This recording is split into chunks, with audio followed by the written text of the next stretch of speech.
Les problèmes courants liés aux injecteurs unitaires sur les moteurs TDI sont bien connus. Cependant, d'où exactement provient le diesel, qui plus tard détruit tous les points d'appui dans l'huile moteur, et pourquoi nous pouvons fiablement récupérer des culasses avec des dommages sévères. Leur fonctionnement sera démontré aujourd'hui à l'aide de nos pièces d'échantillon. Presque tout le monde en a déjà entendu parler ou les a vues.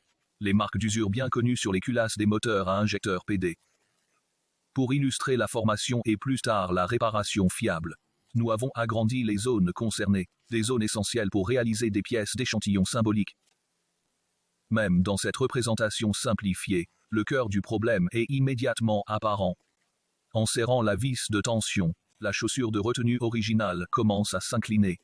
C'était clair pour les concepteurs dès le début, c'est pourquoi ils ont élargi le trou de forage correspondant, pour la liberté de mouvement vers le bas de la vis, et ont donné à la chaussure de tension un petit flanc de support à son bord supérieur.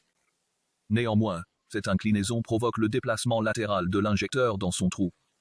Finalement, l'acier du corps de l'injecteur rencontre l'aluminium de la culasse et commence à l'user. Cela provoque les marques d'usure bien connues, qui sont causées par les bords saillants des rainures d'étanchéité sur l'injecteur, et il retire du matériel du siège de la culasse, précisément dans cette zone.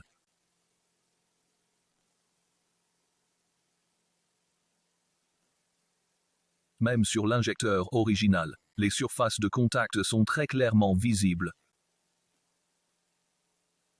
Mais maintenant cela devient intéressant car le problème réel de fuite de diesel ne provient pas, comme souvent supposé, des fuites sur le côté des rainures usées. Plutôt le déplacement latéral du PD. L'injecteur assure qu'un écart de plus en plus grand se forme entre l'injecteur et la culasse, en particulier du côté opposé. Une fois que l'injecteur a pénétré assez profondément dans l'aluminium, le joint opposé perd son contact avec le mur. Le diesel DE, la zone DE retour DE l'injecteur. L'injecteur peut s'échapper vers le haut dans la culasse libre, et ainsi directement dans le circuit d'huile. Mais il n'y a pas besoin de paniquer. Tant que le véhicule ne présente pas de dommages significatifs, dommages consécutifs du diesel dans l'huile moteur, nous pouvons sauver toute culasse, quasi indépendamment de la profondeur des rainures, avec ces mesures simples. Premièrement, nous devons nous assurer que l'injecteur est parfaitement propre et centré dans la culasse. Nous réalisons cela en utilisant le 0,7 pont d'injecteur PD ou comme démontré ici, en installant nos retenues d'injecteur PD. La retenue d'injecteur PD est fermement vissée dans les trous de forage existants, avec l'injecteur empêchant tout mouvement par inclinaison latérale. Nous montons également une retenue d'injecteur symbolique sur nos pièces de démo.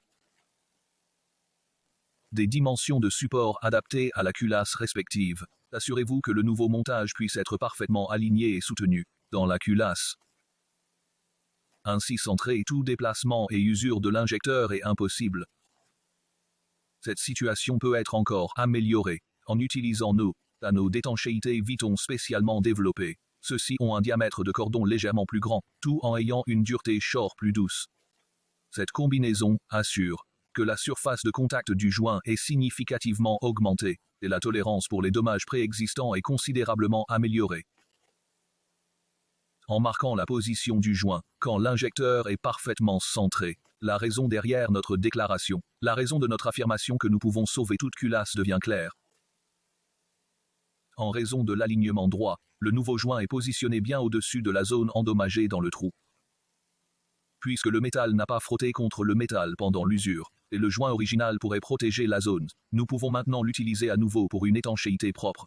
Cependant, l'élément central de la réparation reste toujours la modification, la fixation des injecteurs, en utilisant des supports de corps d'injecteur pompe, ou le pont PDE. Malheureusement, de nouveaux joints seuls, durant seulement quelques milliers de kilomètres avant qu'ils ne soient à nouveau comprimés d'un côté et finissent par présenter des fuites.